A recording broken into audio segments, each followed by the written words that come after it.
কোনখন চৰকাৰে কোট কৰা নাই আজি সংখ্যালঘু অঞ্চলতো কোনো ব্যক্তিয়ে হতাশা আৰু নিৰাশাৰে সময় পাৰ কৰিবলগীয়া হোৱা নাই 1500 মেডিকেল সিটৰ ভিতৰত 150 মেডিকেল সিট অসমৰ সংখ্যালঘু ল'ৰা ছোৱালীয়ে লাভ কৰিছে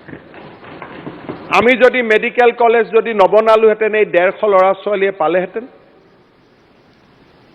প্ৰথমবাৰৰ বাবে অসমত আটাইতকৈ বেছি প্ৰধানমন্ত্ৰী আৱাস যোজনা সংখ্যালঘু লোকৰ ঘৰলৈ গৈছে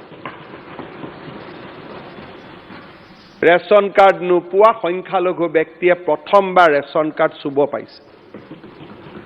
কাৰ কথা ক'ব আহিছে কোনে সাম্প্ৰদায়িকতাৰ ৰাজনীতি কৰিছে আজি মহিলা উদ্যমিতা আঁচনিত ফৰ্ম ল'ব যাওঁতে সংখ্যালঘু লোকৰ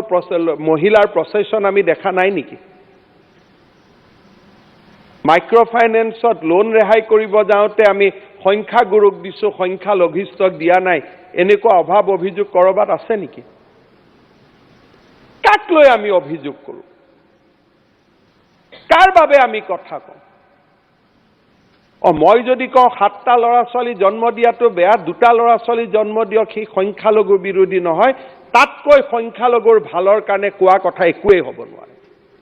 আপোনালোকে ক'ব নোৱাৰিলে সাহস নাছিল নহলে 75 বছৰত সংখ্যালঘু লোকেও আজিৰ জীৱনতকৈ বহুত ডাঙৰ জীৱন পালেহেঁতেন মাত্ৰ ৰাজনৈতিক ভোট বেংক কৰি তেখেতসকলক ৰাখি দিয়াৰ কাৰণে আজিও তেখেতসকল দৰিদ্ৰতাৰ সীমাৰেখাৰ তলত বাস কৰে